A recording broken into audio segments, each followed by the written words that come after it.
अभिषेक मिश्रा ने लिखा है कि प्रणाम अनंत श्री, आपसे राजा विक्रमादित्य की कथा सुनी थी जिसमें उनका बोलना ही उनकी असफलता की कुंजी थी।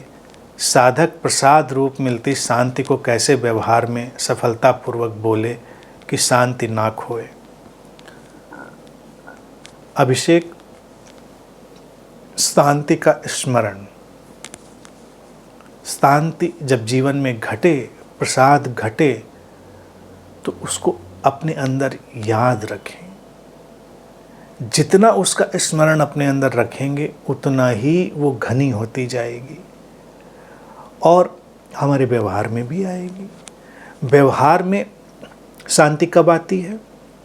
जब हम पूरे स्वीकार से भर चुके होते हैं। हम कोई तुलना नहीं करते, हम कोई प्रतिद्वंदिता नहीं करते, हम विपरीतता को एक परिपूरक की तरह देखने की क्षमता अर्जित कर चुके होते हैं। हमसे कुछ विपरीत है, हम देख सकते हैं कि शायद परिपूरक होगा, कॉम्प्लीमेंट्री होगा। जीवन में सारी विरोधी चीज़ों को होने की जगह है।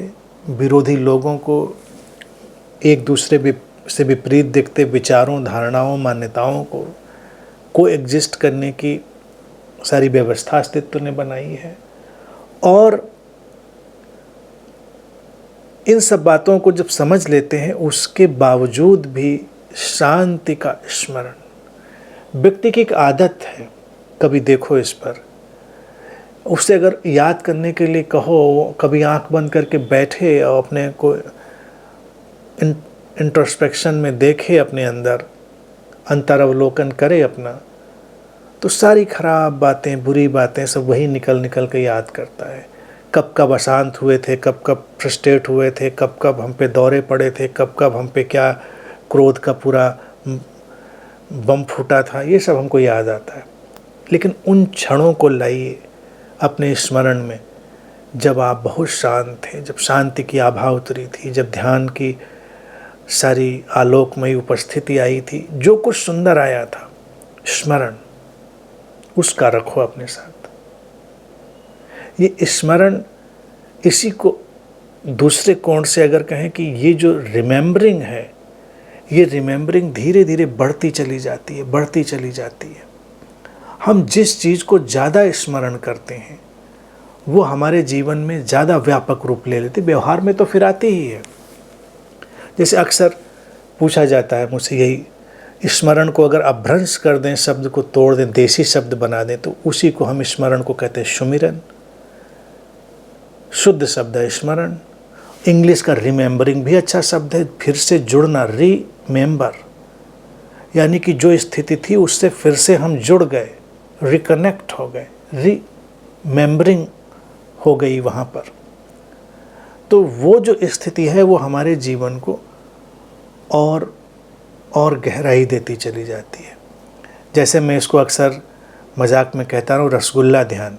अब वो चाशनी है, तो ये जो हमारी अंदर की स्थिति थी, अनुभूति थी, अनुभव था, या जो भी प्रज्ञा थी, वो एक चाशनी की तरह, हम रसगुल्ले की तरह उसमें पड़े रहें तो उसको एब्जॉर्ब करते रहेंगे। फिर रसगुल्ला तो मिठासी लेकर आएगा, यानी वो शांति हमारे व्यवहार में आएगी। अब रसगुल्ले को हम कहें कि रसगुल्ला शायद अलग है और वो चाशनी अलग है, उसको निकाल के अलग रख दें, धीरे धीरे चाशनी टपक टपक के वो सूख जाएगा, फिर वो बिल्कुल छेने में बदल जाएगा, जो मीठा भी नहीं होगा शायद, और उतना लिक्विड और सॉफ्ट भी नहीं रह जाएगा, सूख जाएगा थोड़ी देर में।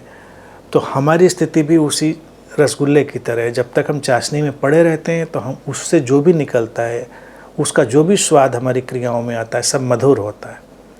तो इसलिए ये जो चाशनी है, यही सुमिरन है, यही स्मरण है, जीवन के सुंदरतम शांतिमय क्षणों का स्मरण।